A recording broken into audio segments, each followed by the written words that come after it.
Let's evaluate the integral of x divided by the square root of 3 minus 2x minus x squared. We cannot solve this problem by substitution. We'll be using trigonometric substitution. Let's take a look at the polynomial that's inside the radical in the denominator. It is 3 minus 2x minus x squared. The first step, we're going to need to complete the square to express it in a simpler form.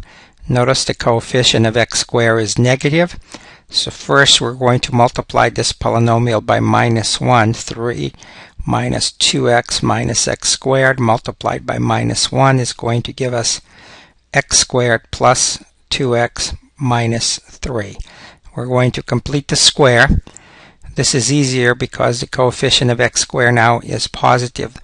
The coefficient of x is 2, divided by 2 is 1. 1 squared is 1. So we'll add 1.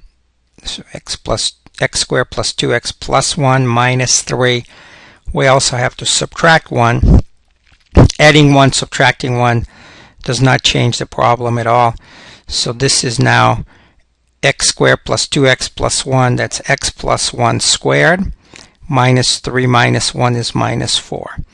We're going to now multiply the result by minus 1 to get back to the original problem. So multiplying x plus 1 squared minus 4 by minus 1 yields 4 minus x plus 1 squared. This is equivalent to this polynomial that's inside the radical in our integral. Now express the integral as follows. It is the integral of x divided by the square root of 4 minus x plus 1 squared dx. Let's make substitution. Let y equal to x plus 1. dy is just dx. We also have to solve for x. It is y minus 1. Let's rewrite the integral in terms of variable y. The numerator is y minus 1. The denominator, the square root of 4 minus y squared dy.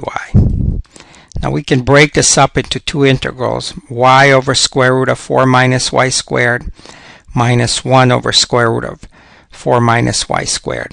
The first one can be done by regular substitution, but there's no need to do that. We can just make trig substitution and solve both of the integrals. And this looks like the radical in our integral looks like a squared minus y squared, with a squared being 4, so a is 2.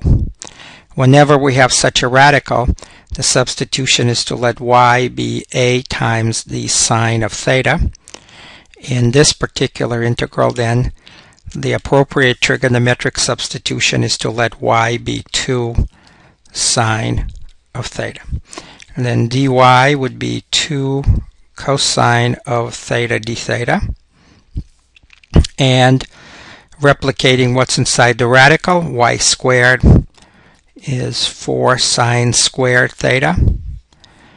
And therefore 4 minus y squared equals 4 minus 4 times the sine squared of theta, and that's 4 times 1 minus sine squared of theta, which is 4 times cosine squared of theta. Let's now return to our integral. The integral, we had y minus 1 in the numerator, so this will be y, which is 2 times the sine of theta minus 1.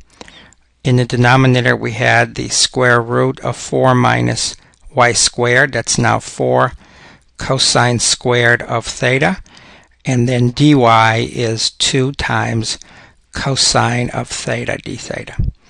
That's the integral that we must evaluate. Let's see what we get. We're going to assume the square root of cosine squared of theta is cosine. So this integral becomes 2 times sine theta minus 1 divided by 2 cosine of theta times 2 cosine of theta d theta. As you can see, both of these cancel, we're left with a relatively simple integral of 2 sine theta minus 1 d theta. Let's integrate this. We end up with the following. The integral of sine is minus cosine, so this is minus 2 cosine of theta minus theta. We want to express the answer in terms of variable x. Our substitution was y equal to 2 times sine of theta. So y divided by 2 equals to sine of theta. Theta is equal to inverse sine of y over 2. And then let's form the right triangle. This is angle theta. Sine is opposite over hypotenuse, so opposite is y, hypotenuse is 2. The adjacent side then would be 4 minus y squared under the radical. Therefore, the answer in variable y looks like this: minus 2.